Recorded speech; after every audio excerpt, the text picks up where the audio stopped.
welcome everybody to June's Cervello Inner Circle. As per usual, I am your host, Chris Dames, and we have got hopefully quite a wide-ranging and insightful case study to talk through today. We'll do introductions first, but if there's some people that come in a little bit later, we'll make sure that we get their introductions done and then get them up to speed on the case study.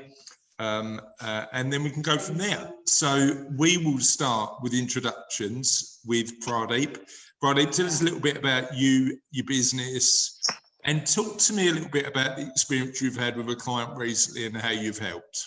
Love to, Chris. Thank you very much. Hello, everybody. Good afternoon. I'm Pradeep Mistry. I'm a transitions coach. I dealing mainly with people who are grey head, silver head, colored head, or no head generation. We all come at different ages with that kind of a state of mind and body as well.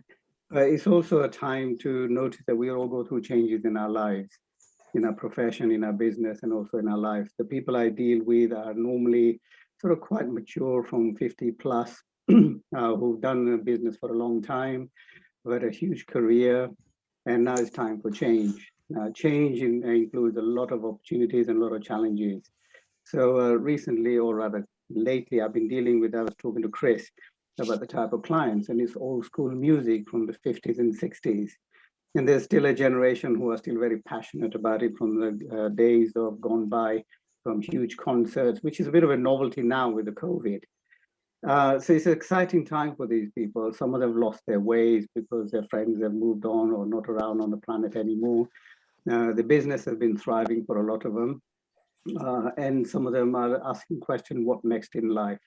So I step in where Chris looks after the financial side of it, the lawyers look after the business legal side of it. Janet looks after the accounting side of it. And these case studies that Chris brings are a real passion for me to get involved in, loads of questions to ask. And I really get into the head of the people, heads of the people rather, to see what they want to do. Some things that they haven't thought about because they were busy in their businesses. Now's the time to take a step back and then reflect on their successes and also challenges along the way, and map out the strategies moving forward. And it's interesting, Pradeep, isn't it? Because sometimes, certainly with our clients at the minute, they're private clients, they're getting to the stage of life where they're thinking, you know what, I do need to take a step back and reflect to work out what the next 10 years is going to be. Absolutely. I think for some people who are in the exciting stage in their life where they said, you know, I've made it big in the business, it's been an exciting journey. And, you know, we get a lot of people who will sort of help you spruce up the business to see, you know, plan out their exit strategy. But they're in the excitement of it, they forget that there is life after the business. And I'm dealing with a client at the moment who sold his business 5 years ago. And in his own words, he says he can't get out of his pajama before midday. And this is somebody who was full on 24/7 in his business. And how does he spend his time? I was just talking to him last weekend. I was mowing my lawn. He was mowing his paddock. You can imagine, you know, where he stepped up to, but in his life, everything is collapsed. And one of the biggest issues that he's facing, the challenge now post-exit, is he's facing a heavy divorce. Things have fallen apart just within 5 years. And he's struggling to get ahead of around, you know, what to do next.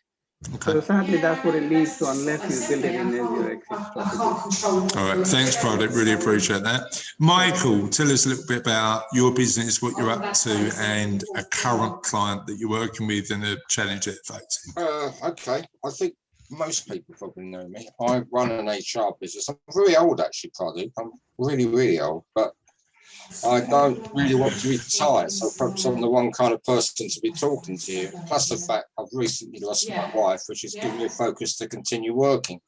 It's one way of getting divorced. It wasn't the way we planned.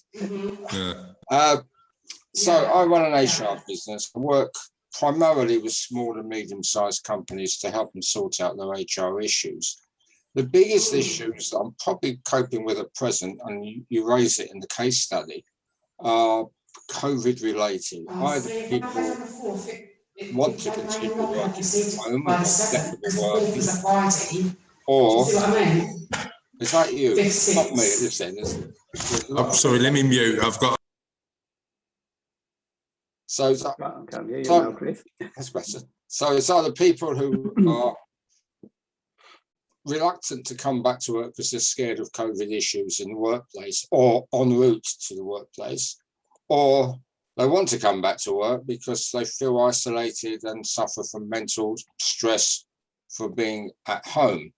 And when you deal with this and coupled with the issues associated, again, which you raised here about vaccination and not vaccination, testing and not testing, it's an interesting turn of what's going on at present, apart from the normal humdrum stuff with contracts, handbooks, redundancies, family issues of other kinds. So yeah, I'm quite busy. Yeah, and I mean, I think 2 points to that, Mike. Well, you're not alone, particularly with, I mean, certainly with a lot of our clients who have got to the stage where they don't potentially need to work, but they want to work and they want to carry on. So I actually don't think it's that unusual anymore.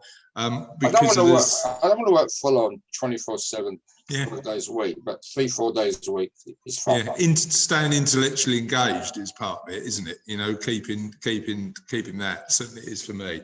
But then I suppose the other thing is, you know, a lot of the businesses we're doing work with at the minute, the conversations related about whatever the new normal looks like. And I'm sure that during the case study, we'll talk a little bit about that. Janet, tell me what's going on in your world, who you are. Well, I know who you are. I think most people do, but because this goes out on LinkedIn as well, we better tell the world as well who you are, what you do, and what you're working on at the minute. Sure. So, yeah, Janet Smythe, and small business accountant. So what we work at the moment, so quite weirdly, I mean, I think we've spoken about this, Chris, we've had an influx of new clients, which strangely you wouldn't necessarily expect in the climate, but we have. And there's 2 clients that I engaged on Friday, really, really different. So one was somebody who's literally was working, I didn't really want to work too much, was only working part-time in a construction business, but has decided to go full on in and has secured contracts probably in the region of $500,000 for the next year. So really we've got to get sort of a structure around that now to facilitate that. So there's quite a lot of things to get in place. So we're sort of working on that with him. So are they a consultant, or are they? He's more, I suppose, going to work as the sort of project manager contracts. Although he was originally the skilled element of his business, but now because of the growth on it, he's going to need to subcontract that out. So you then need the structure around that in terms of sort of payroll and construction industry schemes and the VAT and the new VAT schemes, and so there's a lot sort of like to be put into place for that. So that was sort of what we've really is the most current. On top of which, another end of the scale was a small sole trader who, through quite unfortunate circumstances, has quite a lot of debt, and we're trying to put something to support him in place as well. So yeah, really like very, very different things going on, but yeah, always interesting. Good to... Yeah, it's interesting because when we spoke early last week, we've been consistently full on since August, and for us it's slowed down a little bit. It's not. It was just a 2-3 day lull. We've had a bunch of new queries come in again. I think it's just like the nature of it is changing. So where we was like full on grants, furlough, and the rest of it, that's now swung to new businesses. So I don't know where people have had time to think about what they're doing, or just enforced change, that sort of thing. And now that's the sort of it's a bit more positive stuff, isn't it? It's not that survival anymore. It's that thrive stuff. Yeah, and people changing accountants. We've had a bit of that, like people coming to us who've maybe over the last year not been particularly happy. So now they're changing accountants. So we're seeing a real drive towards that. So it's funny. I mean, I think that in our world, people don't change in times of volatility, and they shouldn't. Because they want a sense of stability, but then they realise that if they're not getting the service they're looking for, then they start, like when it starts to all improve, that's when they start to think about it, I think. Definitely. So yeah, good news, great. Thanks, Janet. Alex, talk to me about what's going on in your world, mate. Afternoon, everyone. So just a quick introduction, Alex Pearce, Penny Talford Solicitors. I am an employment lawyer, so I act for both employees and employers. A bit like Michael said, actually, business sort of related, certainly return to work, sort of vaccination type issues, redundancies. So still dealing with a couple of redundancies, both for employer clients. I've had a sort of tricky one. Employer client of mine that I've acted for the last sort of 10 or so years. Had to make a number of sort of redundancies. We've had to go through that exercise, and sort of thankfully we've managed to get to sort of the end of that process without sort of too many issues. Yeah, nicely busy. Good to hear. But a mixture of contentious and non-contentious, or more contentious stuff at the minute? Probably more contentious stuff at the minute. To be fair, it's probably the area that I actually like get my teeth into. Yeah. I don't mind sort of drafting the odd contract of employment or staff handbook, but yeah, you want it a bit meatier, don't you? That's the thing. I want to get my teeth into that sort of disputes type situation, because it's quite nice unpicking it and actually getting to a conclusion one way or the other. Yeah, gotcha. Acting for both employees and employers, because I can sort of say I can see both side arguments, or I can deploy one set because I know what I would say if I was acting for the other side. Yeah, and it's that mediation process as well. You know, trying to get an outcome that works for everybody, I'd imagine. Thanks, Alex. Really appreciate that. Sam, talk to me about what's going on in your world. Hi everyone. For those that don't know me, I run a will writing and power of attorney business. I work for myself. I set it up about 5.5 years ago as a solution to being a working mum with two very small children. Unlike Alex just now, I've specifically chosen something that's non-contentious. It was actually pointed out to me when I was doing my LPC exams that all my options I'd chosen were non-contentious, and that's for a very good reason. It's because I like to save my arguing skills for my personal life with my husband and my children, and I like to keep my non-contentious calmer side is why I channel in my work. So it's very non-contentious most of the time. I deal with the wills and LPAs, but I don't deal with like the after effects with the probate or anything kind of contentious from that side of things. But my bread and butter tends to be really parents who are looking to put in place things to protect their children. So a lot of people come to me to do in their couples in their 20s, 30s, 40s, 50s to put in place guardianship clauses and trust funds to protect their children up to 25. So that consistently keeps me busy, and that's been no change throughout lockdown. In fact, I was probably busier because of the pandemic, because lots of people I think have been putting off those jobs, and suddenly we're faced with something like a pandemic and people realise maybe I should actually tackle those things, those horrible things like wills and LPAs that I've been putting off for so long. But what I've said before is I found that LPAs used to be something that kind of people thought were for old people to do when they were worried about dementia. And yes, they are good to put in place in case of dementia, but I think younger people, you know, my age category, kind of 30 to 50, are realizing, oh, actually, it might be useful for us too in case of things like COVID that can come along out of the blue, and it can incapacitate even temporarily. So I've seen a real increase in my LPA business in younger age groups, which has been keeping me very busy, as well as a lot of, I'd say, empty nesters who have got children 25 plus that have left home, have been reading a lot about life interest trusts and are worried about things like care home fees and perhaps protecting assets in case of a spouse remarrying after they were to pass away. So I've been working a lot on life interest trusts, which basically, for those that don't know, I'm sure most people do, it usually for a house, you chop up the house and you protect your half of the house separate to your partner's half of the house. So that would go into a trust on your death rather than passing straight to your partner. So it would protect it. It would mean that it would be saved from being used in care home fees, and also it would be protected against future spouses being able to pass it on.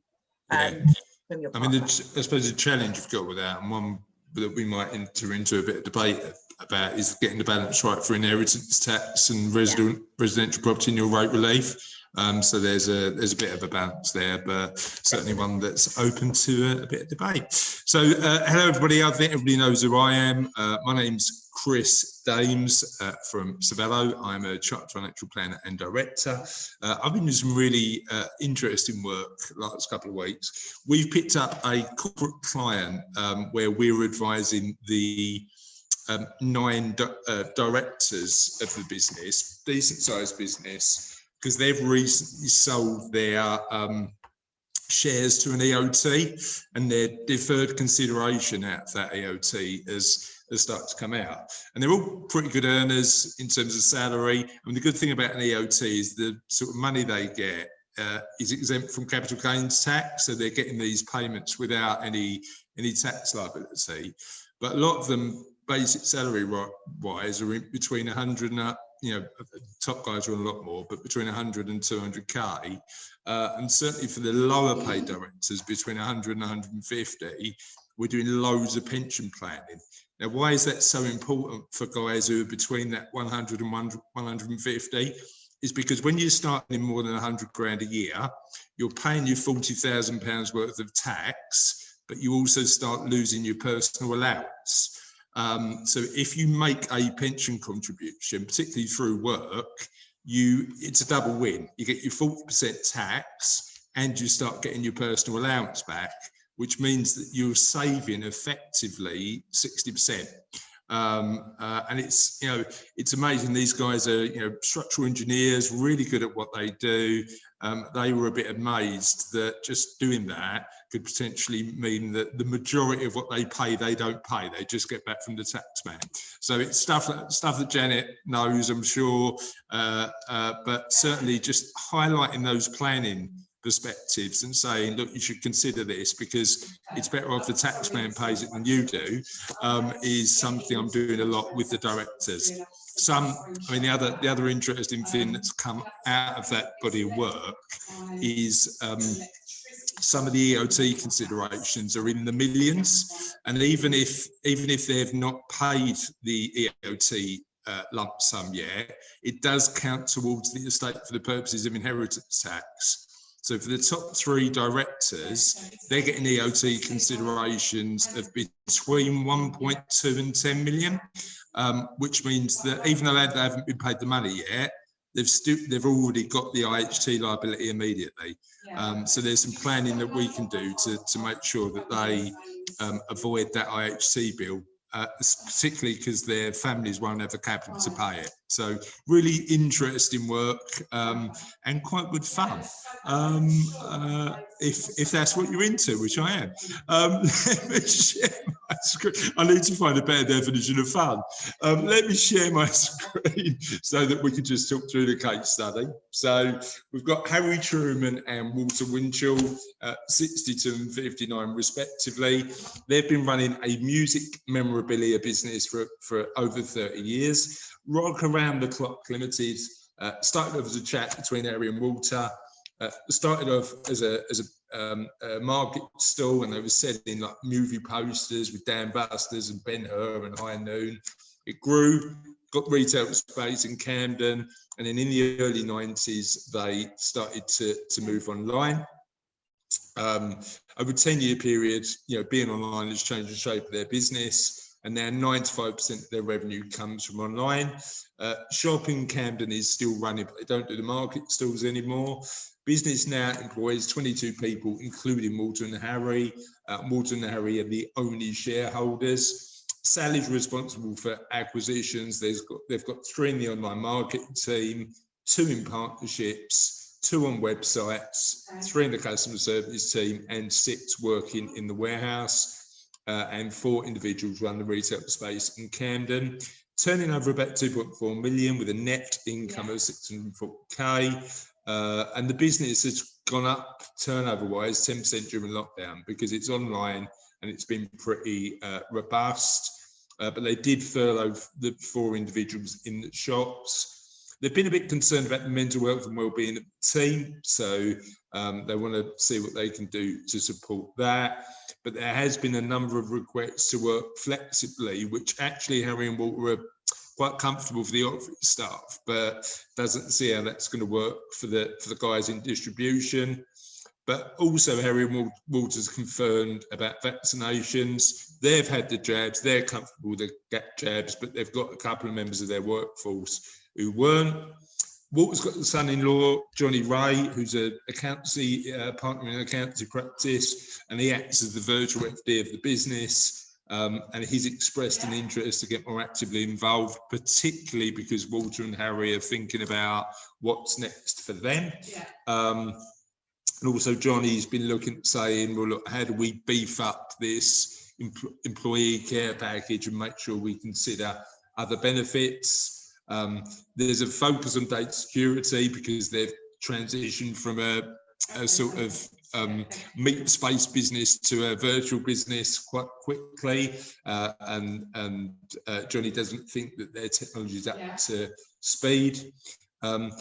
Walter's mum Doris she's worried about, he's worried about her. She's 86, and even though she seemingly has capacity, there's a bit of a concern about her not having capacity and what they do about that. Harry is currently transitioning down to work less, and has been considering stopping work more permanently. He loves travel, and he wants to travel a lot after lockdown ends, in particular Budapest. Walter jokes that whilst Harry's traveling the world, I'll only be able to afford to sit in my kitchen drinking tea and eating hula hoops. And their wealth, accumulated wealth, Walter's got 820,000 in pensions, property worth 700k. Harry's got 1.423 in pensions, property of 500k. They're both married and last completed their wills 5 years ago. As per usual, any mistakes, errors and omissions are clearly intentional.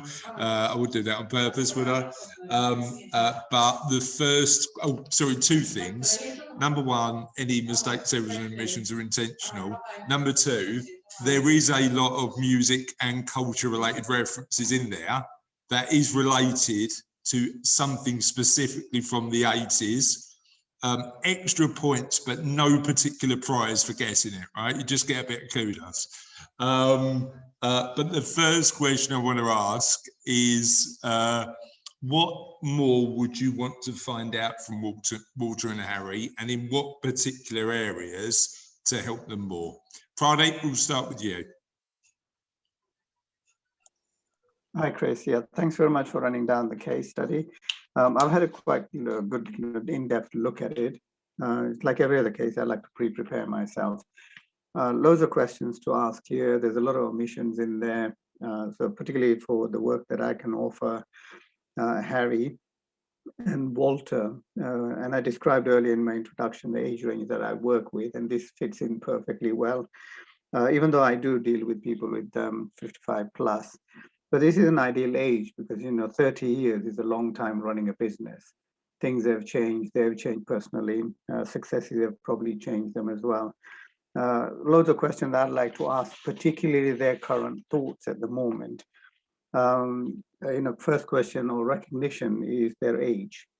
We're not spring chickens any longer, but, as time goes by, we have to start thinking about the aging process. Certainly, they've done quite well exceptionally over the last year, with their online business. This is something unique that I think a lot of people have success with.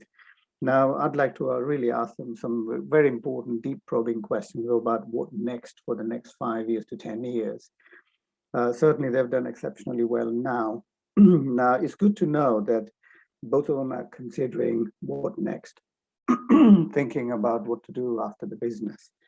They obviously, like everybody else, have different aspirations, different views about how things want to do.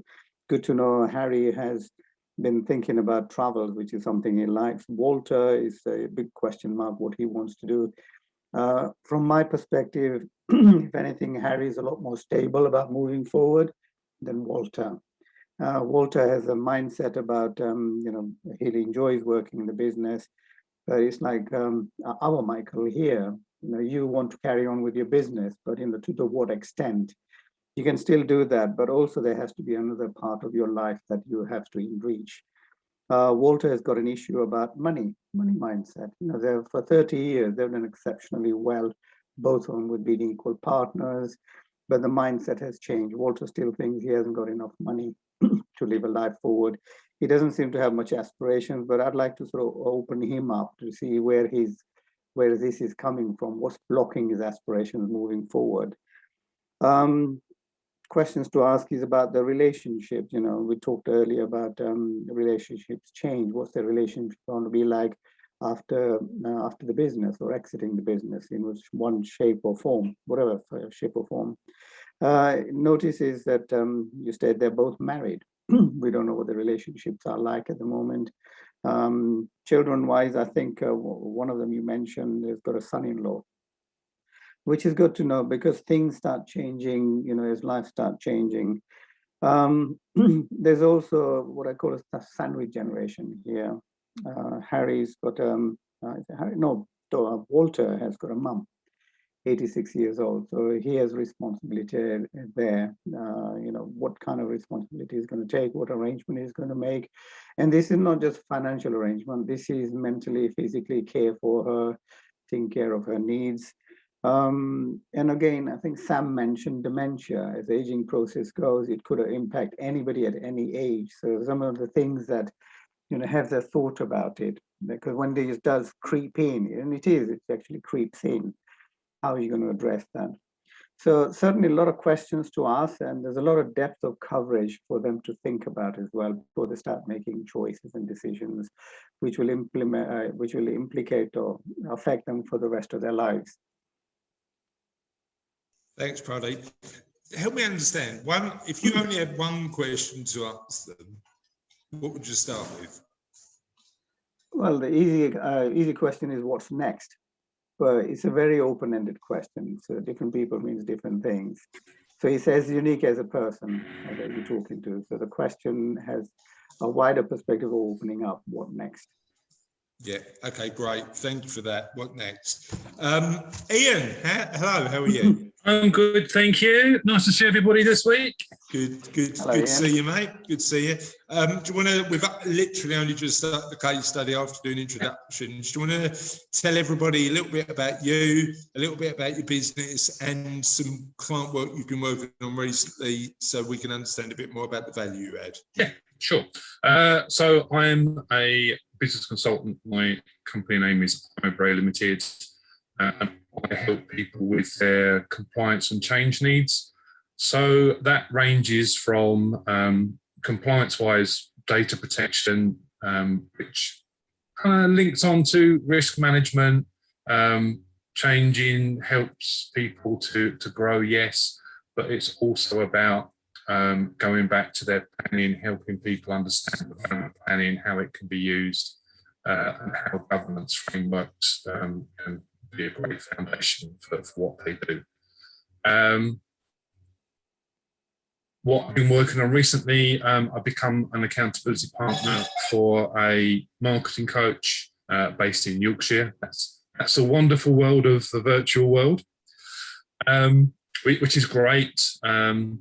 And also through, it's kind of like a friend of a friend, I was contacted to do risk assessments for a clothing festival up in the Midlands somewhere. So that was really interesting. Doing COVID assessments in the office is one thing. Doing it for an outdoor festival is something else. Not particularly difficult to do, but it's just interesting seeing how the guidelines fit in with outside venues. Well, so I suppose that makes me curious about two things. Number one, how many people is in this festival? And number two, how do you plan, like when there's like a bit of change in feast at the minute? I think you go by the guidelines that the government has published. So you don't attend the festival at all if you've got COVID symptoms. It's up to the organisers as to whether they ask for proof of negative test, but it is recommended. And then it's a case of saying, well, how are you going to limit people flowing around? So they've the site is huge. It comes a couple of acres.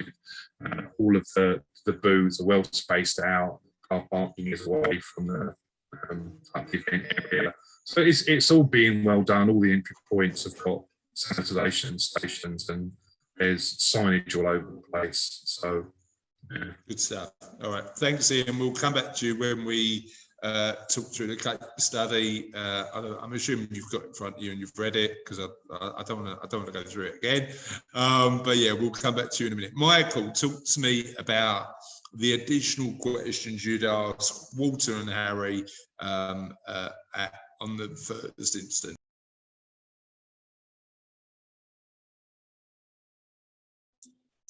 Right, the first question I'd really like to ask is to make sure that all his employees have got an up-to-date employment contract, because that's the first place you start from. And let's assume they have.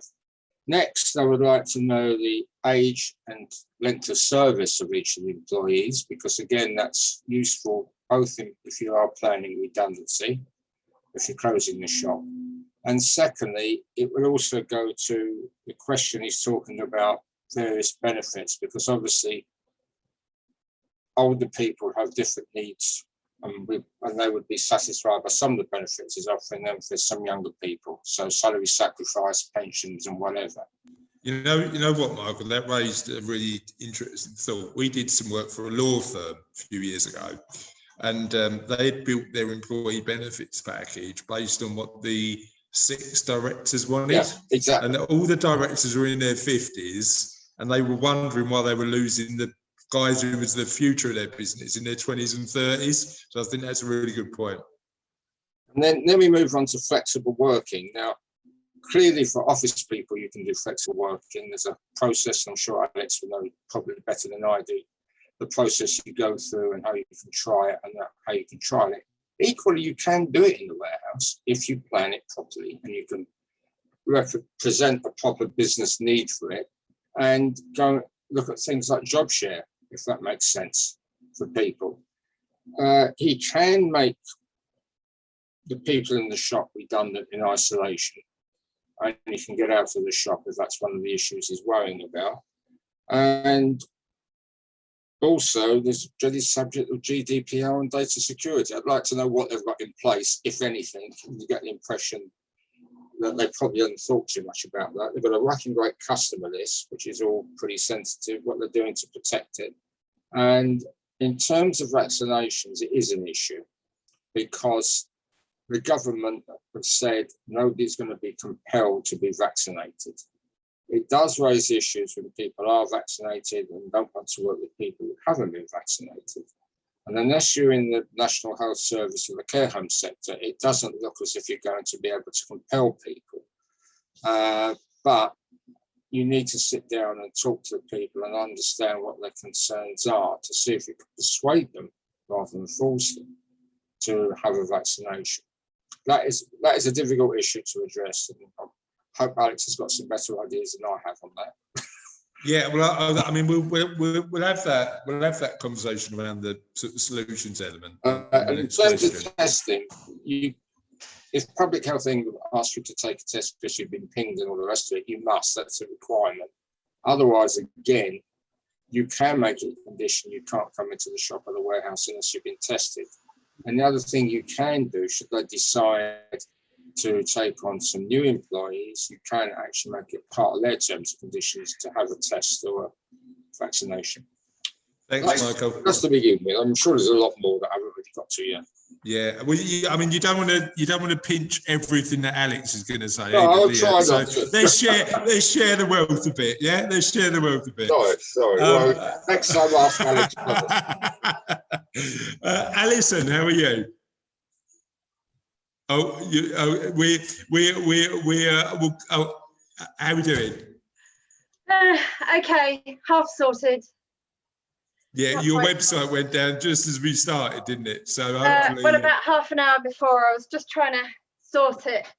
So I thought I'll just dash in and just let you know what's happening and then dash out again. Sorry about that. It's mostly sorted. There's some weirdness going on with my PC that I can't access anything on my website, not even the website, without logging in. Oh, no. But everybody else is fine. So that's the only bit to sort out. Well, Sorry if you about need that. if you need to jump off, that's fine. But whilst you're here, do you want to let everybody know a little bit about you, what you're up to at the minute, and the sort of clients you've been working with recently? Oh my goodness. Maybe come back to me later. My head's just not in the right place. Yeah, no worries. Let's do that. Let's do that. Janet, talk to me about where you are with the case and the additional information you'd like to know. So sure, I suppose sort of concentrating on the numbers side, I'd want to know, drill down into a little bit more detail. I think, you know, it looks on the surface of it, it looks like you've got a nice sort of profitable company, but we're only given net income, so we don't know what level of overheads they've got, so it'd be good to know that. I think most importantly, I'd like to have some sort of departmental accounts. So if we had some analysis per nature of business, we could actually see what is the profitability of each area and then make some decisions based on that. Well, in particular, our profitable is the shop and our profitable is the online business, right? You'd at least want to know that. 100%, because, you know, there's no point, you know, if the retail is really making a loss, then clearly the rest of the business is supporting that. Yeah. And sometimes that can be done for a commercial reason because, you know, they want the visibility of a high street presence. But to make that decision, you know, you need the information. You need the numbers. Yeah. Yeah. So I think that, you know, that would be my most important thing to get. And I don't know what sort of accounting software they're using or packaging. So, you know, does that work in terms of reporting for that? So again, that might be something else to look at to make sure, you know, you've got the data there that in a format that's usable and reportable on. Yeah. So that would be the other thing. There's no information in terms of what the balance sheet of the company is. So you would assume the debtors would be very low because of it's retail and generally point of sale. But there's no details as far as creditors know. Are there any loans? Is there any, you know, big sort of liabilities out there? Don't really know what directors' loan accounts are like. So again, that was just something that, you know, it's good to have a handle on and know where the business is. As I say, on the surface, it can look, you know, all hunky dory, but once you start drilling in, you know, it could be a can of worms in there. Grants. I just wondered whether or not they were saying they were concerned about situation that they were furloughing, but still paying rent. I wondered if they'd looked at grants that were available and whether, you know, there might be some concessionary grants available to pay their rent during this sort of difficult time. So that was probably my questions that I needed. Yeah, and I suppose their cost of sale would be interesting to know, wouldn't it? You Yeah, know, I mean, a split. Yeah, exactly. Just to be able to split that, we've got, you know, net income there of 640. You know, that's 27% of the 2.4. But you know, we've no idea. How much do their goods costs that they then resell? Yeah, so no idea of that. So really need them more of them numbers to know what that sort of breaks down as. Okay, great. Thanks, Janet. Really appreciate that. Sam, talk to me about the sort of questions that you'd want to ask. The first thing I wanted to know was whether they had a shareholders agreement in place within their articles of association, because one of the first things I ask my clients who have businesses is about that, because the limited company is obviously a different legal entity. They can't say really that much about it in the will. They can talk about who they're leaving their shares to, but the rest of the company, it's all down to the articles of association. So I'd want to know, have they got a shareholders agreement in place that says what's going to happen to the shares of their business on death? Will it just be that if they've got the standard ones, everything will pass in accordance with their will? And if they're saying, I'd obviously want to have a look at their wills and ask them about what they've got in place, because 5 years is a great time to start reviewing wills. And I do say to people every 3 to 5 years, they should revisit. But if they haven't got anything separate in place, their shares would just pass to if they're leaving everything to their wives, for example, their half of the business passes to the wife. And then essentially the existing business partner is then in business with the spouse, and the spouse can decide to use those voting rights, and that could change the course of the business. So I would always advise to get a shareholders agreement in place, so they can maybe give the other one the cross option agreement, you know, the right to buy out the other one, or maybe they want to involve the son-in-law in how the business is going to progress. So, and that's not necessarily something to do in the will, that's a separate thing for them to look into, is a shareholders agreement. And that also brings back to the point, is there enough, and we don't know because we haven't got the numbers, is there enough capital available to remunerate the spouse for the shares? Because often, even in businesses, we did some work recently for a really fast growing recruitment firm, and because of the speed of their growth, they just didn't have the cash in the bank to make sure that they could purchase the shares if they needed to. So we had to put provisions in place to make sure that they did. So it's all of that, are the directors' contracts in place? Is there a cross option agreement in place? And have they got the right?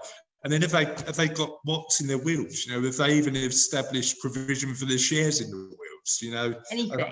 I'd appreciate, I'd hope that, because it was only 5 years ago and the business was already pretty well established, they have done, but who knows? So that was for the will side of things. Oh, could I just ask a question? So what overrides, is it the articles or would it be the will? The articles will always override. No matter what's in the will, it would be what the articles say. Particularly the shareholders agreement. If they said what was going to happen to their shares in a shareholders agreement, then in their will they said something different, the shareholders agreement would take the precedence. Yeah. Thank you.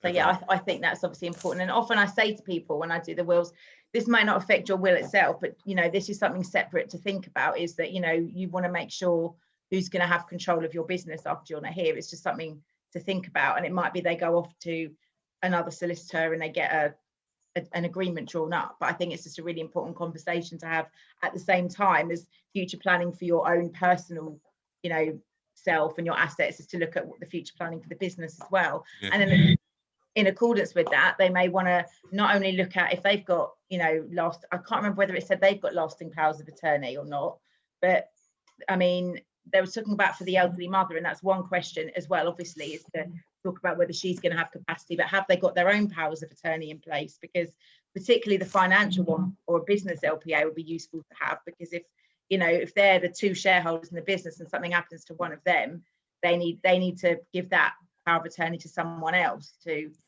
be able to. And Sam, would you typically split it? Would you look at saying, look, business LPA is there and then other financials is down to the spouse, or how would you manage that? Can do. Sometimes that's, sometimes people do want a separate person will be looking after their business interests, and someone different will be obviously responsible for the bank accounts and the personal property. So it depends how big the business is, and often it's the spouse they're in business with, so that would work. But yeah, if it's totally separate, then they want to have a business LPA that maybe appoints the other shareholder or someone else that they would feel happy to make decisions.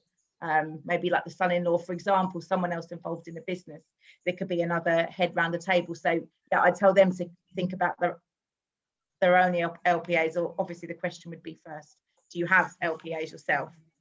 Okay, so I don't know why I'm asking you questions when you're meant to be giving me questions, but I'm enjoying the process of learning. So just bear with me.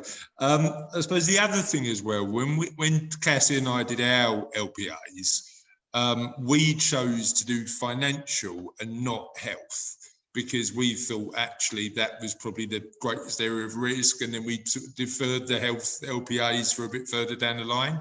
Probably it never happened to you, Chris. That's the problem.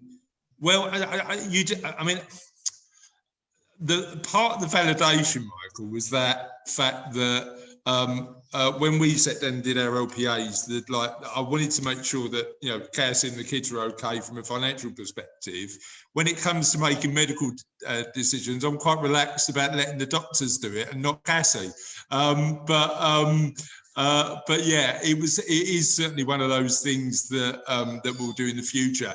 Is there a typical time frame, do you find, with clients when they go, right, I need to get the business and the money sorted, and maybe I'll think about doing the medical stuff later? I think that as you say, like the finance LPA is kind of, it's a lot more obvious to people that they need to have that done, because they often think about the practical sides of things. And I think there's been a lot of help that's come that way from celebrities at the, like Kate Garraway talking during, last year in the pandemic about, them being in their 50s and her husband getting COVID and a lot of assets being in his name and her not being able to use certain things. The car was stolen. She couldn't deal with the insurance or anything that was in his name, and it was a nightmare. So I've had an influx of business because of things like that happening. But I think the medical one, people again go, oh, the doctors will deal with that. But I always talk about my own personal experience with that and about not having one. And before I was doing this professionally, my dad was going through treatment for leukemia,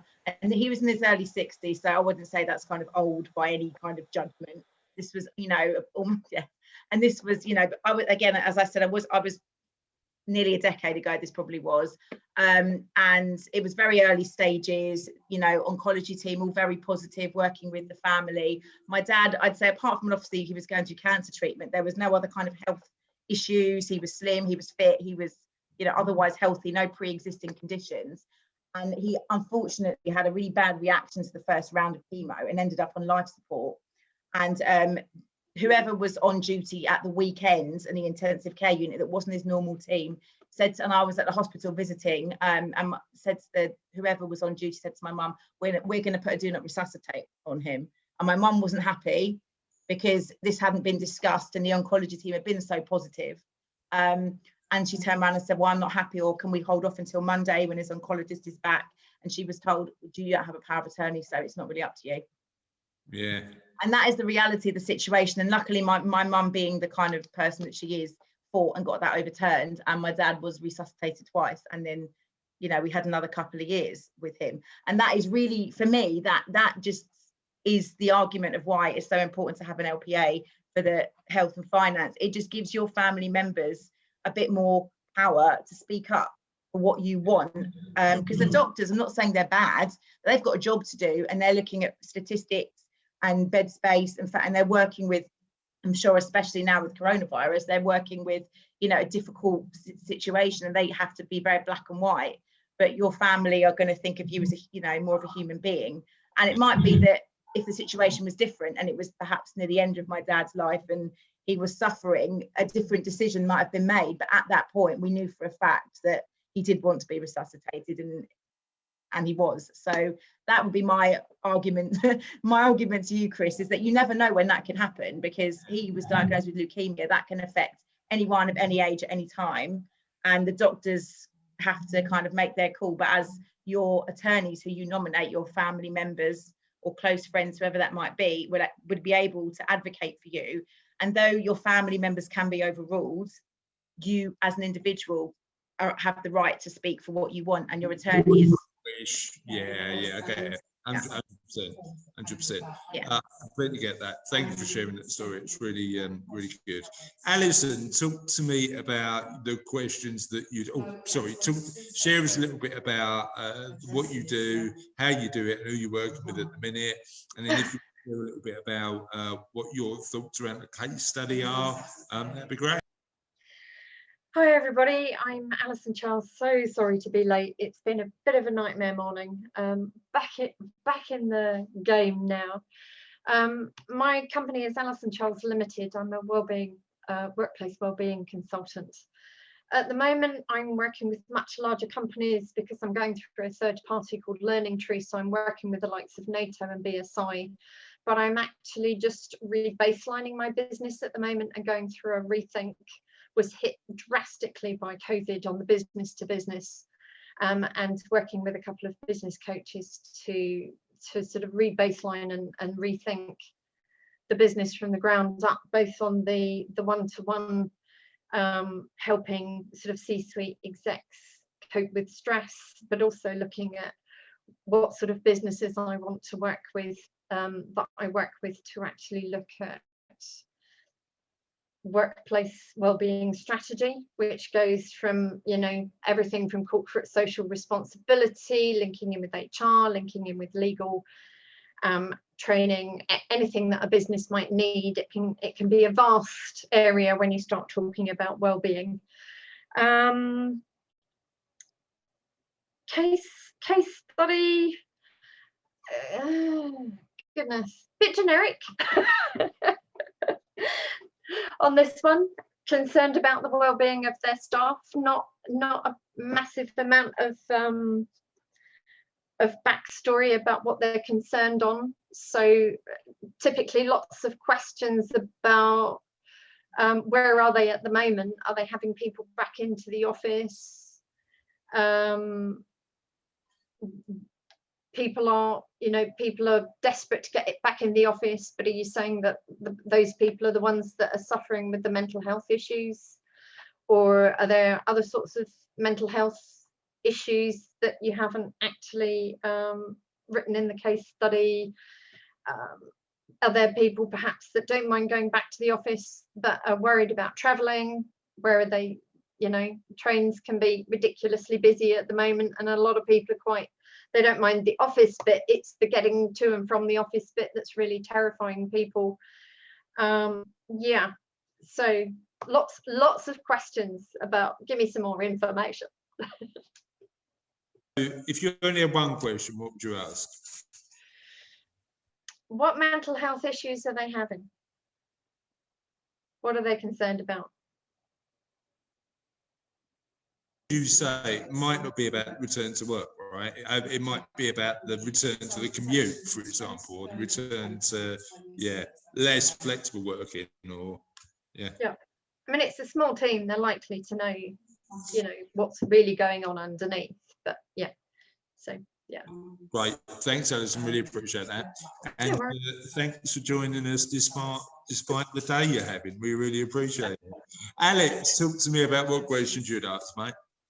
So I think Michael raised some really good questions. I think obviously Sam mentioned about shareholders agreements as well. And I certainly want to see sort of the basics: the contract of employment, director service agreements, shareholders agreement, even staff handbook. I mean, we talk about flexible working. Is there actually a flexible working policy? It still surprises me how many employers don't follow their own policies. If you're going to have a policy, at least follow it. Otherwise, there's just absolutely no point in having one. So I want to know, is there a flexible working policy? And if staff are requesting flexible working, are they doing so on a sort of statutory basis, on a legal basis, or are they doing so on a non-statutory basis? Because there's different rules for both. So if you're making a statutory, a formal request, you have to have 26 weeks, so 6 months service. You can only make one request per year. Your employer's got 3 months to then deal with the whole request, including any appeal. If the employer fails to deal with that request and you believe it's potentially discriminatory, you can then issue a claim for failing to deal with it in accordance with the provisions and on grounds of discrimination. Obviously, the non-statutory is a bit more loose. You can raise it any time. You can raise it more than one per year. As an employer, you can still reject the request on sort of various business grounds. There's 8 defined, and as long as you can support the reasons, then you either grant or refuse the request.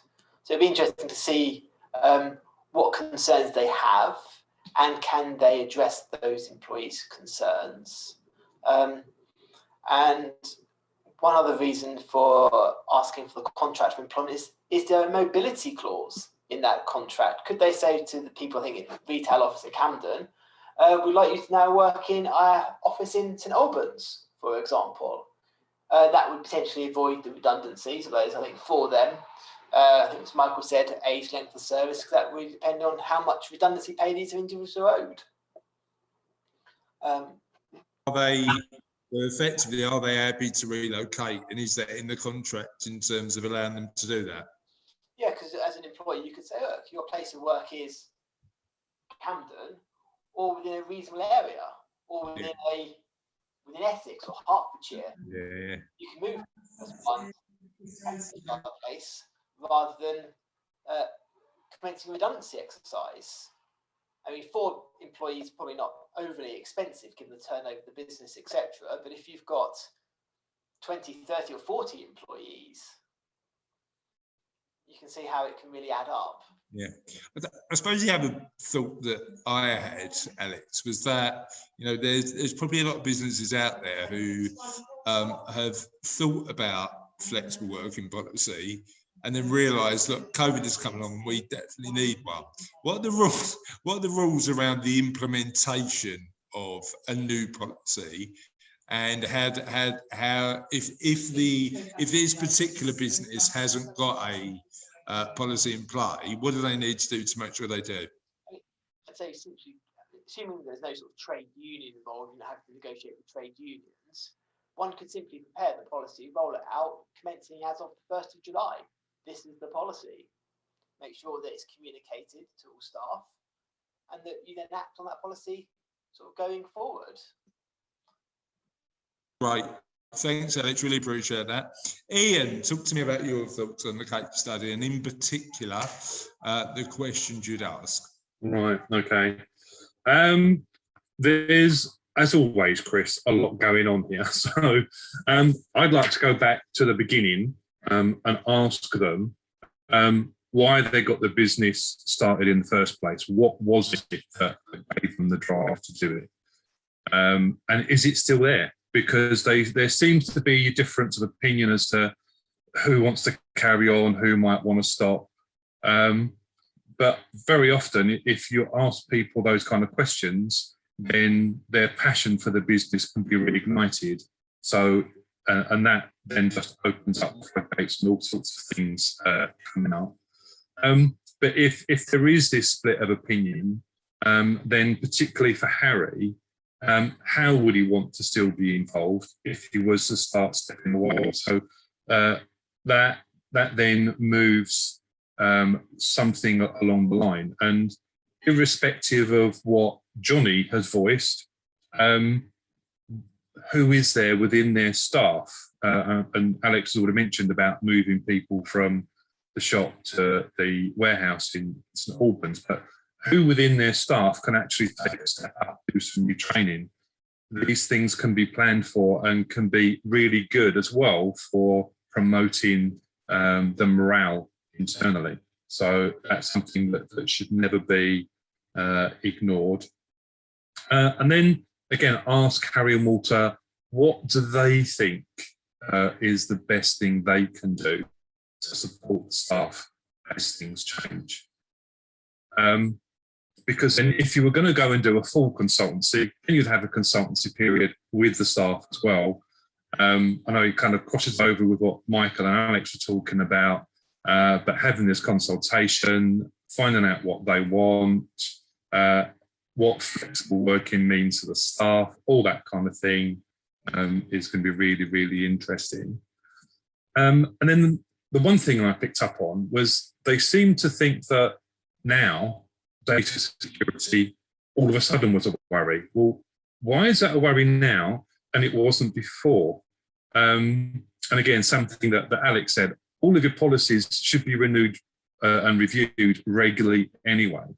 So, you know, is it a case of they've left it alone for too long? Have they not updated it since 2018 when the laws were actually updated and they've just been running off policies that are out of date, which is the other danger that companies have. They say, well, it ain't broke, so I ain't going to fix it. And yeah, they kind of skim over those kind of things. So those are the things that I'd like to know more about. The challenge with that, Ian, is if it ain't broke, it probably hasn't been tested. When it gets tested, it changes a bit, doesn't it? Yeah, absolutely.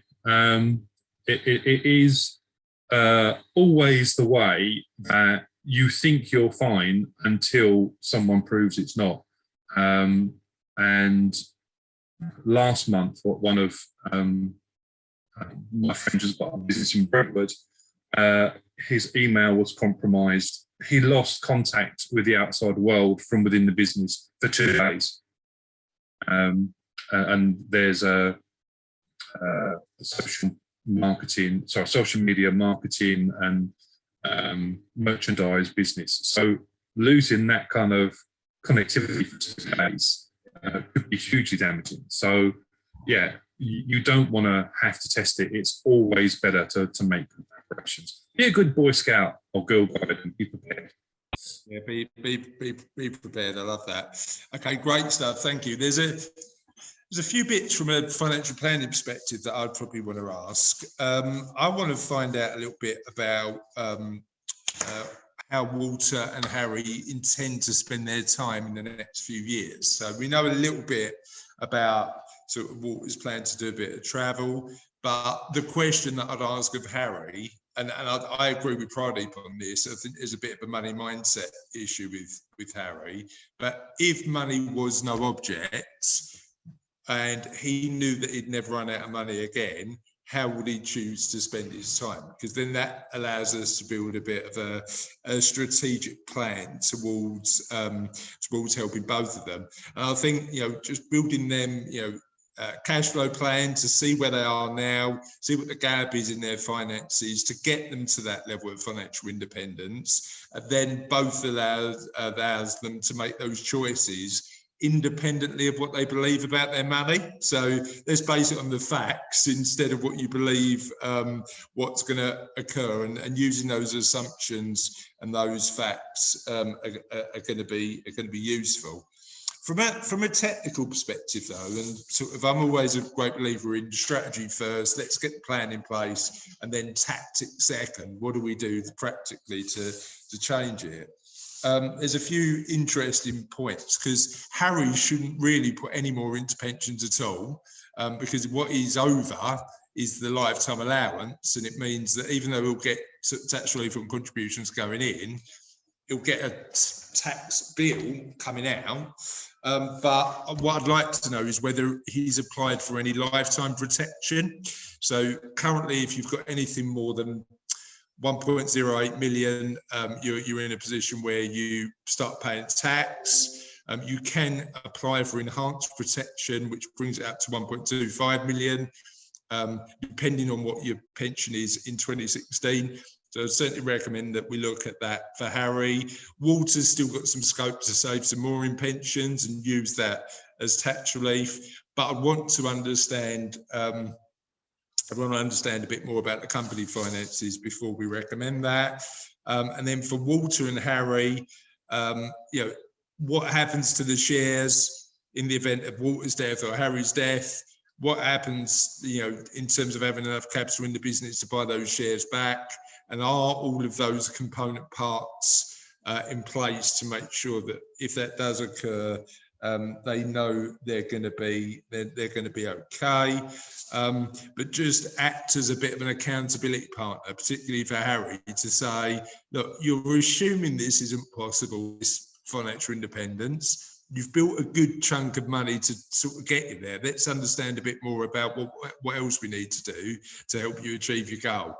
And Walter's comment tells me that he's always going to assume, if he hasn't been given the facts, that he hasn't got enough money, and particularly work longer than he needs to and have an impact on his life. So having those sort of conversations, I think, are going to be really interesting.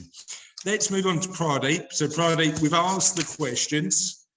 What extra information and what specific advice would you potentially give Walter and Harry? I think we tend to have a crossover on the panel of questions we ask. They do cover certain specific areas. For me, it's more in depth. It's about the person themselves. Ian asked a fundamental question, when they started the business, what was their aspirations? 30 years is a long time. Aspirations change, attitudes change, mindsets change. And this is, this is obvious now about how Harry thinks and how Walter thinks. Additional question I'd like to really probe and help them is to really discover themselves, the reason they went into, where they are in life now, and what their aspirations are, which is something that they've either met or they haven't met.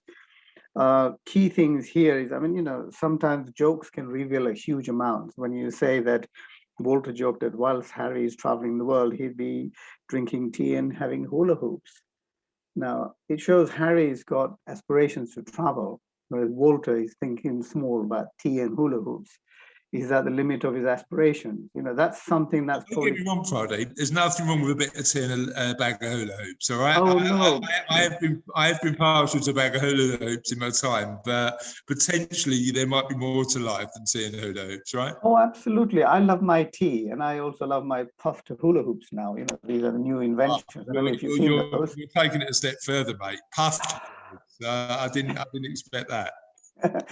But yeah, seriously, in context of real life, is you've had a mindset that you've evolved with for 30 years. Now's the time to sort of explore and open that up. And one of the key things, I mean, okay, the jokes aside, and travels and aspirations, but the one key issue is your identity. These guys have been in business for 30 years. They're known for their expertise in the music business from the 60s and 70s. Is valuable stuff, and they're probably the go-to people too, and they're probably known that they're an expert in that. So you mentioned Harry and Walter, and they can associate them with these kind of business in music and the know-how. But then when you step off that, even gradually, you start losing that identity. So the question here is, then what do you want to be known by in the next 5 to 10 years? And these are quite key. And also what you find is 30 years of intense business dealing, particularly with the COVID situation, where they've had to reinvent themselves. They were fully engaged physically and mentally. When you start letting go, like Harry is doing at least four days a week, which is giving some space to release some time to do something else, whereas Walter is still on. But when you do exit the business, you're going to have a lot of time in your hand. And first and foremost, you lose your identity. Second thing is, what are you going to do with your time? So I'd really like to ask questions about what do they feel they can fill in these times with. You'd have ideas which are shared by people. You've built up values and belief systems over time, but now's the time to revisit those and say, well, do they actually fit into the equation at this particular point in time, at this age?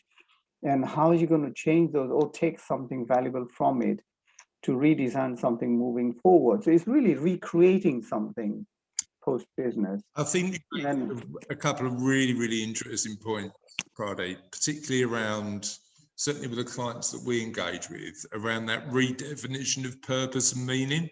Because as you say, if you've worked a career and been relatively successful, what does that next step look like, and how do you sort of redefine that purpose or meaning? But I've probably mentioned this before, but certainly a couple of the questions we ask those financial planning clients, there's a set of 3 that we think are really powerful. So they are, if you knew you had your health, but you knew you only had a day to live, how would you spend that day? And then we extend it to a month, and then we extend it to a year, because that really highlights how they might want to spend their time with a limited amount left. So that's a real insight. And then the one I like is from a book by a guy called Bill Burnett called Designing Your Life. That I talk about quite a lot. You do, yeah. And he says, he talks about 3 questions, and we've used it with clients quite powerfully. What's plan A? If everything went to plan, what's the next 10 years of your life look like? What's plan B? If everything went wrong, how would you spend the next 10 years? And my favorite is, what's the wild card? And the question that he recommends you ask, and I've asked it and it's worked really successful to engage clients, is, if you knew you'd never run out of money again, and you knew nobody would laugh at what you did, what would you spend your time doing? And that then opens up that dialogue to have a really interesting conversation with them. I think I'd add to that, Chris, as well, because one of the most fundamental questions I ask them is, because you are defined by what you are today, success and the trappings and what you've become. So if you ask the question, you are who you are because of what you've got, what will you be when you don't have that? And that's fundamental, because you're talking about not just about finances and the monies, but also your health. If your health deteriorates, who do you become? Yeah. And that can put shivers down people's spine, but it's a wake-up call to think, what could potentially happen and how can you redefine yourself? Look, I mean, I genuinely believe, and again, there's financial planners and advisors who take a fundamentally different approach. But unless you're really helping somebody achieve what's important in their life, and that's not about the money, that's about the life they want, I don't think you're doing a good enough job. Absolutely, and it's revisiting their purpose and passion, because these things change over time. And what you have today is, questioning your learned behavior, the values and things that you picked up. And, what would you want to develop? Do you want to change your beliefs? It's a bit like Walter's mindset. He's on a mindset of being scarce of money. Where does that come from? Yeah. When you unwind that, it'll open up a different potential and say, well, actually, yeah, I do have money. So it's not as I'm going to be short of money in my retirement. So and a lot of people do come into that, because we haven't got people here from equity release, but they come across those people who sometimes they think they haven't got enough money, but they're asset rich, but probably cash flow poor. Yeah. So when you revisit that, they can re-engage and then redesign their asset portfolio. Yeah. So it's the same thing with life. You revisit your assets, personal assets, your own talents, then how do you apply that to moving forward? Well, it's lucky I'm not revisiting my own talents currently, Friday, because I think my drawer is empty at the minute. So I have to look at what I'm actually good at, and I'm not sure at my stage of life I've worked out what that is yet. Well, you got Cassie's drawers to look at then. Exactly. I'm good at getting better people around me, Friday. That's what I'm good at. Alison, talk to me about your number one, the gaps, and again, as you know, everything we do is intentional. So that sort of generic thing, intentional to give you a really good opportunity to deliver a solution that's going to work really well, clearly. So talk to me about what you'd be recommending in terms of. I think the interesting thing is when you've got a client who says, I sort of don't know what I want. I want my employees to be happy. What's the process that you'd potentially go through to support them? Okay. Let's start first. Sorry, by the way, did you like how I really ducked the fact that I didn't give you enough detail?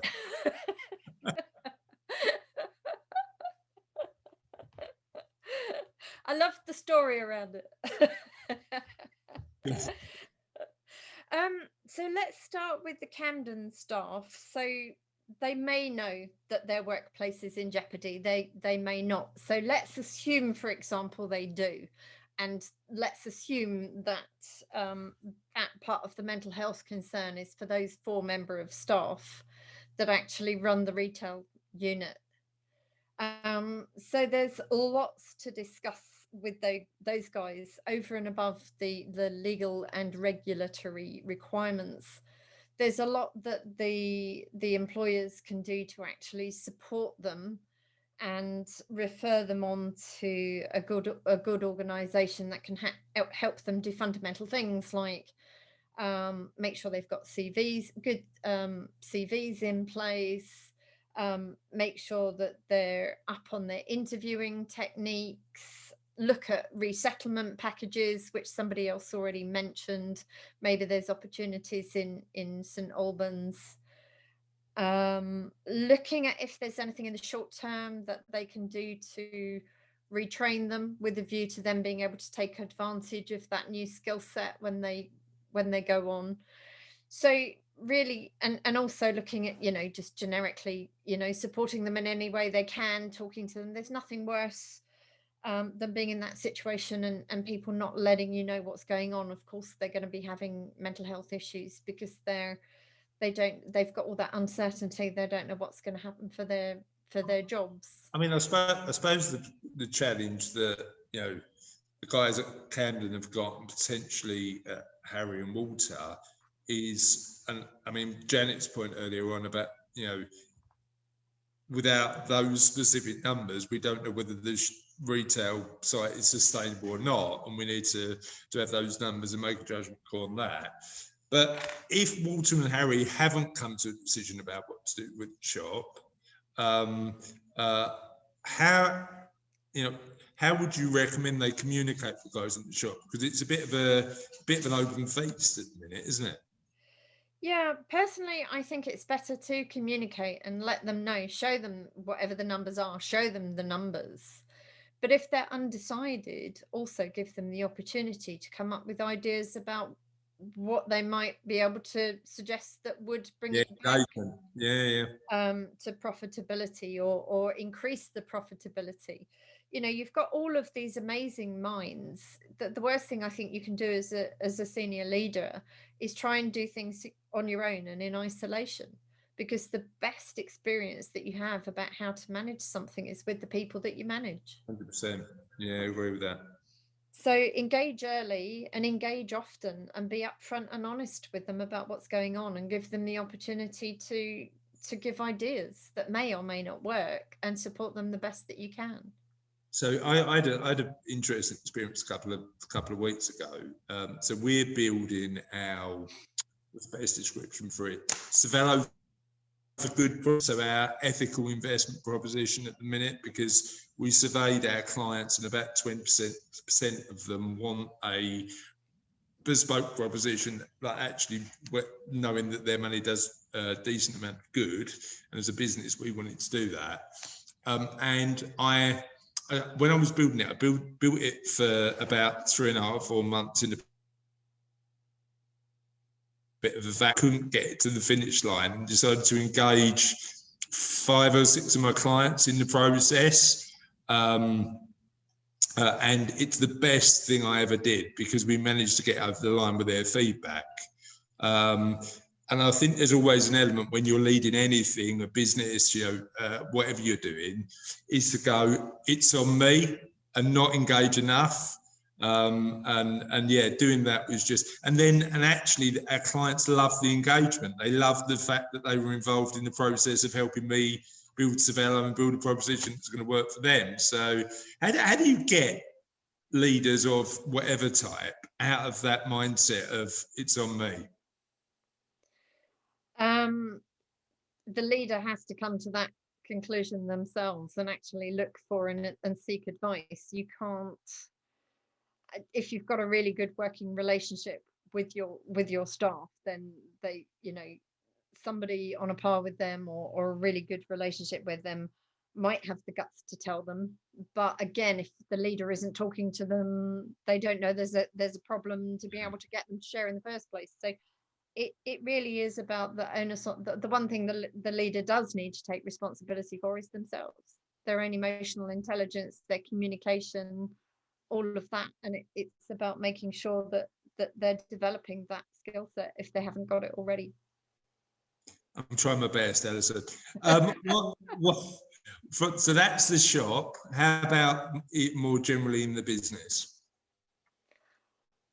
For more generally in the business, I think they're doing a lot of the right things. They're already talking about what other services that the staff might need. But again, it's about talking to the employees about what's helpful, without understanding what mental health issues there are. It'd really be a good idea to have a deeper dive and find out what are people struggling with that they need help with. And that's always the first step when looking at these extra benefits. Taking a look under the hood and saying, well, what is going on for you guys? How can we support you? And it doesn't always have to be a benefit in place. It might just be more open forums and the ability for people to talk to each other. I liked that bit about they're a little bit concerned about if they give flexibility to the people in the office, will the people in the warehouse then want to request flexible working as well? I think you can do a lot. And going back to, if it does come down to maybe people are concerned about the travel, flexibility doesn't always have to mean you can work from this time to this time, and as long as you're there, because that might not work for a warehouse. But you can say, well, maybe we could do a schedule around you starting at 11, you starting at this time, and making sure that there's a good crossover period. So I think it comes back again to communication and finding out what people need. but also being honest. As an employer, you might not be able to provide everybody with everything that they need and want, but actually looking at things and saying, well, you know, this is all the information that we've gathered. Thanks for all the honesty and the input. This is what we can do now. This is what we're going to look at and give them a time frame. And this is what we think is really unworkable because, and I think as long as you have a really good dialogue with people, then people will work with you to find solutions. Amazing. Anything else we've missed in terms of other things that you'd recommend they do? Not that I can think of offhand. Okay. It's probably lots, but I can't think about it. Can't think of it at the moment. Really, shouldn't I? I've dropped the ball on that one, but I'll make it better next time. All right, I promise. Alex, talk to me about what you'd recommend action-wise for this particular couple of guys. I think I probably sort of touched on it on the first question. I think if there's no flexible working policy, let's draft the policy. Let's roll that out, making sure that policy is workable to the business. No point in, I say, having a policy and not sticking to it. If they do have concerns about certain individuals or certain employees working in certain areas of the business in terms of flexible working, start gathering some evidence in terms of customer complaints. It always happen because there's no one in on a particular date or a particular time, for example. Because at some point, if those employees do make a request, which they are likely to do, entitled to do, you're going to have to either agree or refuse that request. If you're going to refuse that request, what have you got to prove it? Yeah. Say, look, it's not going to work for X, Y, and Z reasons. But then the challenge surely is that they're transitioning to something at request of the employee that they haven't tried before. So what evidence could they show without that actual transition taking place? I mean, like I say, if there are sort of customer complaints, for example, or that generally within the industry it does not work for X, Y, and Z reasons, at least you are justifying your decision. Yeah. It's better to justify the decision and being wrong about that particular point. Yeah, as opposed to just saying no. Yeah. You've discriminated against me because of my sex, race, religion, sexual orientation type argument. And I think in terms of sort of vaccinations, etc., I think it's very much, I say, entice and encourage. And I can't see how they could say that there's a requirement for a COVID vaccine.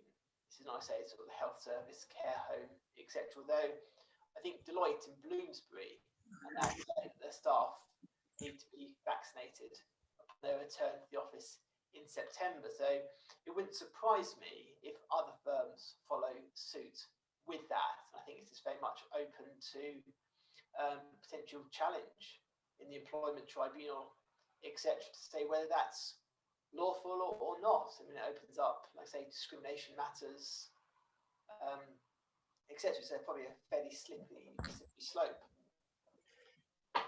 I suppose the other point is, is there a line between, compulsion and or encouragement of vaccination and workplace messages that encourage people to do it or not? So I think I missed the first part of the question, Chris. Sorry, Alex. So there's so there's two elements. So compulsion, you need it done, which is clearly not legal, and employers can't do it. Versus education and incentivization. Where's the line?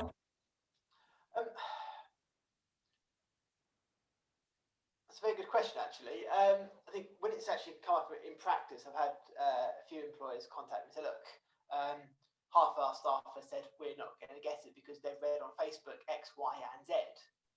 And my advice to them is, well, provide them a link to NHS website, or provide them to recognise links. Yeah. Sit down and explain matters with them, for example. Yeah. Or have that, I guess, open discussion in the workplace. If there are any concerns, speak amongst yourselves, for example, or speak to a member of HR. Yeah, yeah. So signposting in education is fine, isn't it? That's sort of perfectly allowable. And as you say, pointing to the established links is something that you might want to do. Thanks, Alex. Really appreciate that. Ian, talk to me a little bit about what you're going to be recommending, mate. Well, similar to Alex, really, I'm going to be all about the documentation. So yeah, I'll take up their thoughts on data security, go through that, because this is going to be closely linked to flexible working as well, and how is it going to impact them over the longer term? Are they going to need to supply company laptops for those people that are working from home with two-factor authentication to ensure that there's a reduced risk of cyber breach, all kinds of things like that. Then you kind of move on to the other part of that question and look at, well, what if things do go wrong? Because there hasn't been a lot of pressure from the government to enforce some of the things that are in the Health and Safety Act, for example. So good companies will have ensured that DSEs are done for people working from home. Others actually haven't got a clue that it's actually a requirement for them to do it. So you need to then really start educating them on business continuity plans. How are you going to do this? How are you going to do that? We look at information security policy, how we can control everything in the environment, including, and this might be one of those determining factors about flexible working, making sure that someone who works away from the office or away from their normal working environment has got a secure place, both in terms of physical and technical security, so that the company is not put at any greater risk than they would otherwise be if they were sitting in an office space that the company provided. Obviously, that's going to have a cost to it as well. So they need to look at all of the factors around that. But you know, this is there's so much about what's going on at the moment that, you know, we're in new territory, and it's going to be really interesting over the next 12 to 18 months as to what's going to happen if another variant comes up. We've got the D variant now that people are concerned about, but it seems to be that the current vaccines are working. But what if it doesn't? How are we going to do this? In all of your policies, you're going to have to put all of your proposed COVID restrictions, COVID-based restrictions, into your business continuity. Yeah. Help me understand a little bit about how you'd approach their like security concerns and what you might want to do to support them to do that. Well, obviously, they're going to have an online shop. They're going to have providers of payment, etc., etc. So it's making sure that they've got all of the correct sureties in place, that they've got the correct IT protocols in place, making sure that, again, for people who are working away from the office, everything is done using a protected data environment.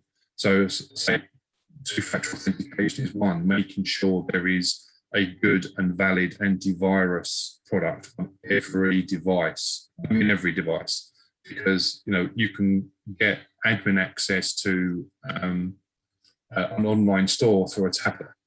Mm. So it is literally making sure you've got all of your devices covered with the correct antivirus products.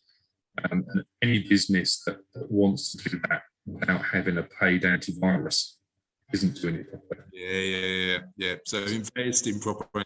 It's a really good podcast I'm listening to at the minute called The Lazarus Heist, about the North Korean state hackers, which is amazing at the minute, which is quite an eye-opener. Sam, talk to me about what you'd be specifically recommending for these particular clients. Again, I probably kind of already covered this with what I said last time, but if they haven't already got, definitely to get some shareholders agreements in place, and that's pretty important. And also to get some LPAs in place if they haven't already got. As well as, you know, for the elderly mother, she may well have capacity, because being forgetful in itself still might mean you have capacity. Like the test for capacity for lasting powers of attorney is just that she would understand the nature of what a lasting power of attorney is, and that she has that. Sam, specifically on that particular point, has that tested? Yeah, so the test is, well, from the professional, obviously, who's carrying out the consultation, needs to understand that the person that's making the power of attorney, that is the mother in this case, for example, understands what a lasting power of attorney is, and she understands the nature for each one, whether it's the health or the wealth, for each one, what power that confers, and who she's appointing and why she's appointing them. Then it doesn't matter if the person doing the power of attorney thinks that, you know, we're walking on the moon and the sky's pink. As far as the law's concerned, as long as they understand the nature of the task they're doing and what the effect is, that is good enough. And they have to understand it at the time of the consultation and also at the time of the signing. Again, they have to be re-asked, you know, what are you doing? What is this for? Who are you appointing, and what powers will it give them? It's kind of similar for the wills, to be honest. And if they understand that, then it's fine to do it. So if, you know, connected to the advice for the business owners would be, yes, get the powers of attorney in place for the mum while she still has capacity if possible. And what are you looking for in terms of the wills? So let's say, for example, they turn around and go, well, look, these wills have been done 5 years ago. I'd like you to check over to make sure that they either remain relevant or continue to be. You know, what are some factors that might highlight that it needs an update? So obviously the business, let's take the business parts aside, because they probably would be recommending to have a shareholders agreement for that. The rest of it would be obviously making sure they maximise their inheritance tax allowances, which is normally, as they're married, it would be the most tax efficient thing would be mostly to leave everything to their spouses. As they're getting older, if they're concerned about things like you know, remarriage and care home fees, things like that, we can look at putting the house into like a life interest right to reside, and it doesn't stop that spousal exemption, because the initial without getting into the complexities of it, the initial interest would still pass to the spouse, because they would be getting the right to reside in the house initially. So you could chop up the house, you could make it tenants in common, so they each had their 50% shares of the house.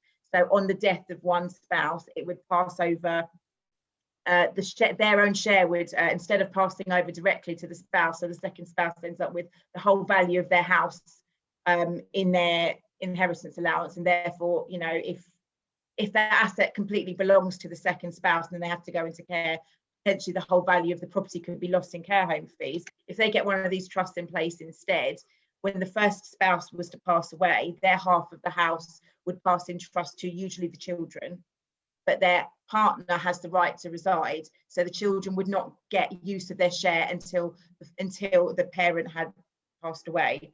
So it wouldn't invalidate the passing of the spousal, you know, tax-free allowance, but it would mean that if the surviving spouse had to go into care, only their half of the house would be able to be taken to pay for care, because the initial spouse that's already passed away, their half's already been put away in trust for the children. So that would be something that would be helpful for that reason, and also if they're worried about second spouse remarrying and the house being lost to a future spouse, etc. So it has two benefits as well. I suppose the only challenge with that again is going back to the balance between residential nil rate band accessibility versus that one doesn't invalidate. That one doesn't invalidate the rest. Some of the other trusts can do. If they're discretionary trusts, they usually do invalidate, but that particular one doesn't, because it's still seen as, so you know the money's going to, right? Yeah. That one still usually works. So I'd be recommending, perhaps if they were interested in that one, them looking at getting that set up. Otherwise, if they want to make gifts to the grandchildren, charity, if they were interested in making charity donations, if you give 10% of your estate to charity, then anything that's taxed at 40% goes down to 36%. Yeah. That can be handy. You know what? I love that rule. And it's so, I mean, bear in mind that doesn't even include the gift to charity, because that falls out the estate immediately. Yeah. So if there's I always encourage my clients, if there's a cause they really believe in and they really want to have a positive impact, use some of that by writing it in your will and getting the benefit from it. Or gift it immediately, and it immediately falls out the estate, without leaving yourself too low on funds, to make sure that you're covered yourself. So getting that balance right is really important. So thanks, Sam. Really appreciate that. Janet, talk to me about what you'd be recommending specifically, apart from get a handle around your numbers. Yeah, I think, obviously we've chatted about that. And I think once you've got that information, then you can start making some sort of firmer recommendations. And that, I think that leads on to, what you'd mentioned about the sort of pension and what additional could be paid into Walter's pension. So once you know what's your bottom line, how much actually could we put in additional, whether that's under a sort of salary sacrifice for him or additional contributions on top. So I think that would be something else to sort of to look at and recommend on. Well, I mean, the other interesting thing is, clearly they've got the option as directors to pay a dividend payment. If they are paying too much in salary, they're not only paying the tax in it, they're paying the employer and employee NI, aren't they? Absolutely. So, yeah. That's their pension. I mean, particularly for the work that we're doing at the minute for these directors, pensions are a no-brainer, because the firm said that they're going to give the 13.8 NI back. Yeah. No, definitely. I mean, we sort of do some work sort of just doing like scenario settings, so that what if we do this, what if we do that, and what if we do that, and quite often it is that sort of dividend salary mix, because once you get to particularly the higher rate sort of salaries, or higher rate dividends, you're on a 32.5% dividend after you've paid 19% corporation tax on that money. So there's lots of things to consider then, I think, and we do sometimes at that stage it's worth taking the higher salary and incurring the national insurance, because you're going to get corporation tax relief on the national insurance payments. As you say, if it's a 7.5 and a 19, fine. If it's 7.5 and the 32.5, bit of a different argument. Yeah, exactly. 1 versus 45, and then you add 19 on top. It's a bit different, isn't it? Yeah. So that, there are a few things to sort of take into consideration, but and we're always after getting that personal allowance back. So like you say, at that band of 100k plus, it's a notional rate of tax of 67%, isn't it? It's huge. So we're always looking at that, and so that, the interesting point. Something that we've not sort of touched on was Johnny. Quite interested in Johnny and what he would add to the business, and in terms of what package they would offer him to come into the business, or would he be buying into the business? In which case you'd be looking at a valuation of the company for him to buy some sort of shareholding into.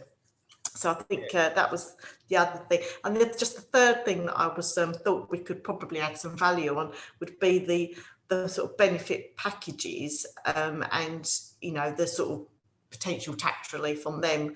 I mean, childcare vouchers are something that was mentioned there, and that's something I've actually looked at this morning, because they're no longer available to employ a new people coming into the scheme, but there is the online sort of scheme where you add in and the government adds the extra sort of top up to. So I think maybe we probably could give some advice on that as well.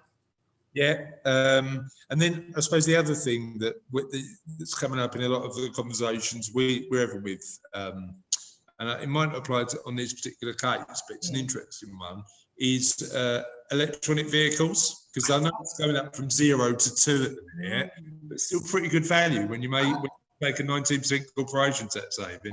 100%, yeah. No, we're loving the sort of company cars with the electric option, because funny enough, it's going to be an EV because of that reason. Yeah, benefit in kind is, you know, amazing. It's literally, you know, hardly anything. Plus, you can have the electric point put in as well, and that's all good. You get an extra few hundred quid for that, don't you? Yeah.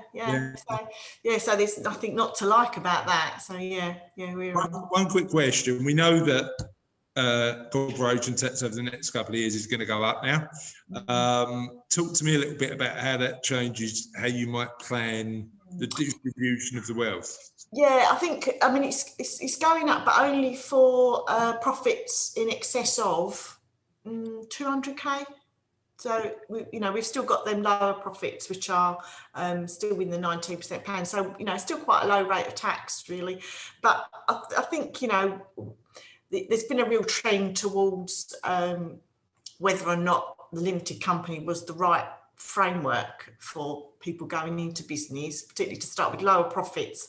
They, definitely, if you can work that within a sole tradership now, the tax advantages, they're just not there in a limited company. Once you get to sort of 50k plus, then it starts being more beneficial. So we're definitely having a lot of them conversations, and it's quite sad when someone comes along and said, "Oh, I've set my company up." I'm like, great. Like, okay, what do you expect your turnover to be? Well, maybe about 10k in the first year. I'm like, oh no. Why did you do that? Yeah, your fees on that, your admin on it, it just doesn't justify. We can't save, tax on that. So, I mean, is there? I mean, you tell me. I don't really know. But is there an option to just just have the shell there, and just say that I'm not going to do it? I mean, there's still the reporting requirements, isn't it? Yeah. I mean, you can keep the company dormant and carry on as a sole trader, which we have done. But you've had the administration of setting the company up. Third place for no reason. Yeah, you've still got to do an annual statement. You've still got to submit dormant accounts. So. Yeah, we had. I'm just trying to think, because we've been a limited company for years, but like the first 2 years we weren't, because it was just we were still building it up and there was no point. Exactly. Yeah. And that's what we would normally sort of recommend on to do that. Sometimes there would be commercial reasons to have that limited company, or for other reasons. Quite often, I think it's council contracts particularly like having a it's a tendering process and the due diligence process. Yeah, they just. I mean, it's an interesting one, isn't it? Because like part of the reason that you'd be a limited company might be to limit your liability to risk. So I don't know why councils would say that this protects us. I think there's a perception, probably rightly so, of limited companies being bigger and more robust in nature than a sole trader. But there's pros and cons each way, isn't there? All right, great. Thanks, Janet. Really appreciate that. Michael, talk to me about the action you would take.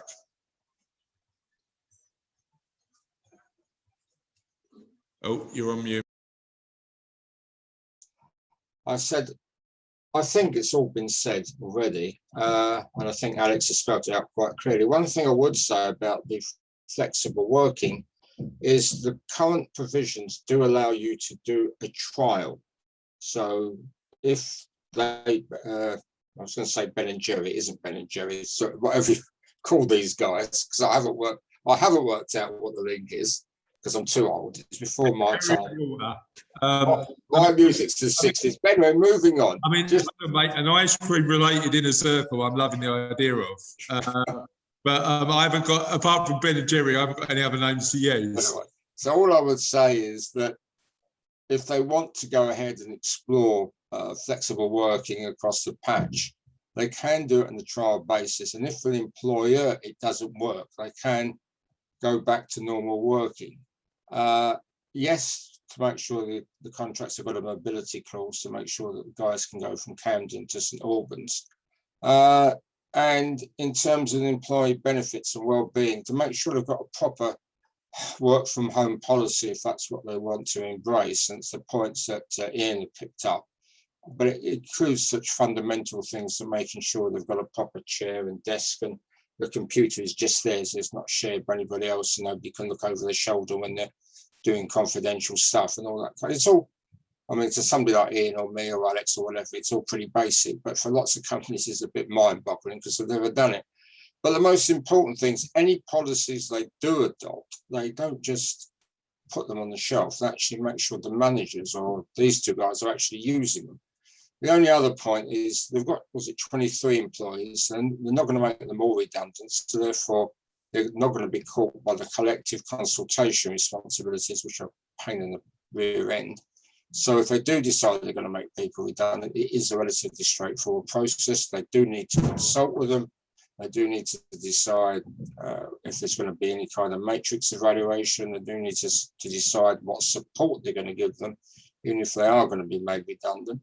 But they don't have to rush into it, as far as I could see. I mean, unless they're going to make wholesale redundancies over and beyond the Camden installation, the rest of it, it's only 4 people. And as Alex has already said, even if they shut the thing and got the guys just shuffling paper for a couple of weeks, it's a process they can do sympathetically and relatively slowly.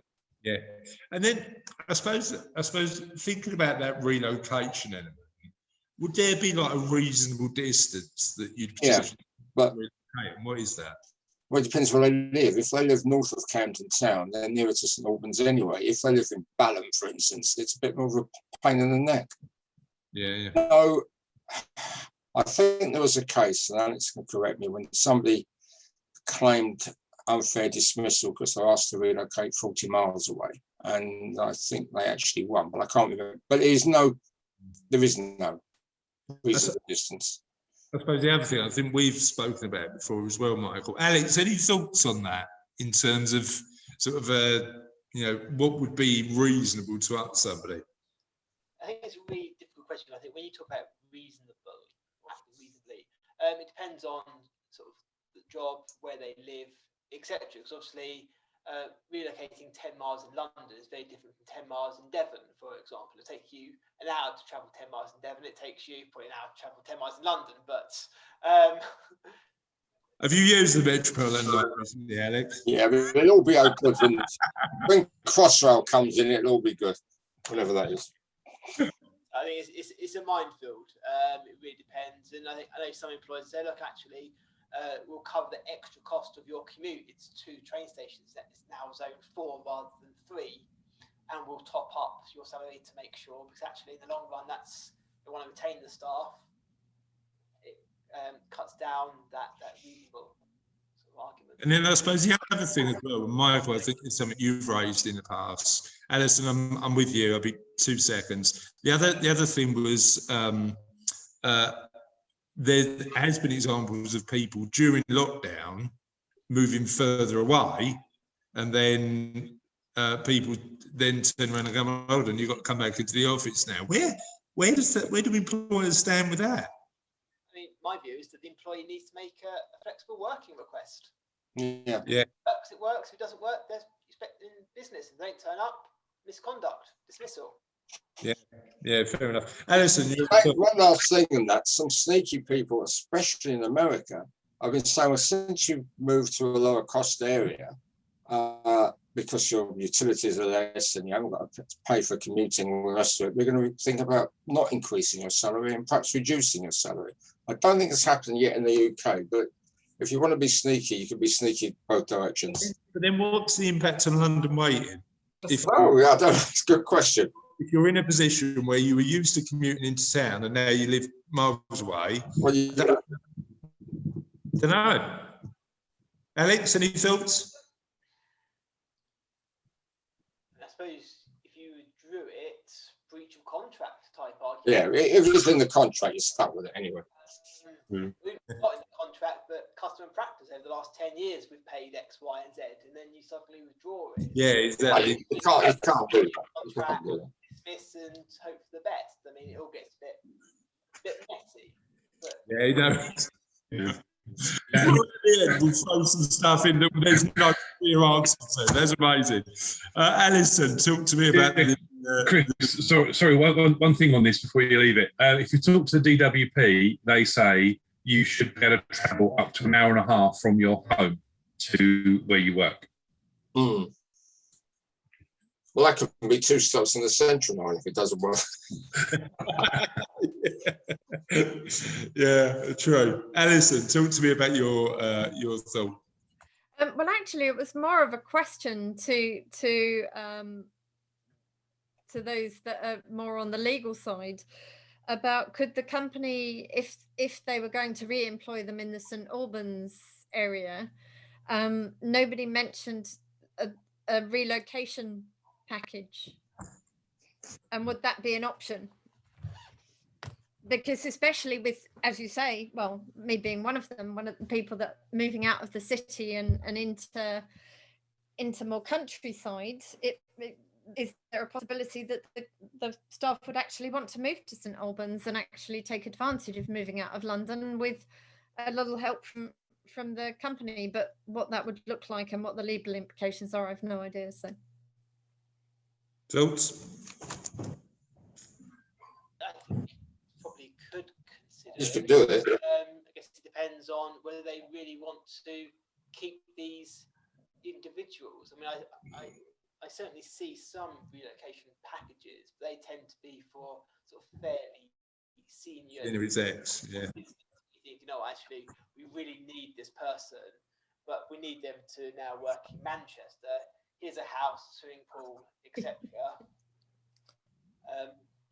Moving costs, all those bits and pieces, and it works. And also it would upset the other people who don't get such a package. And as you say, it depends how much you value those particular people. You could certainly help them in the short term with relocation expenses by subsidising their train fare or bus fare or whatever, but only for a limited period of time. I certainly wouldn't advocate in this case helping them, you know, buy another house in St Albans or anything like that. Yeah, I mean, the interesting thing, Alison, for a lot of the private clients that we work with, that's something they're definitely considering, moving a bit further out and sort of having a bit of a change in lifestyle, and then potentially doing a couple of days a week in town and then not. But that's only based on the clients that I see.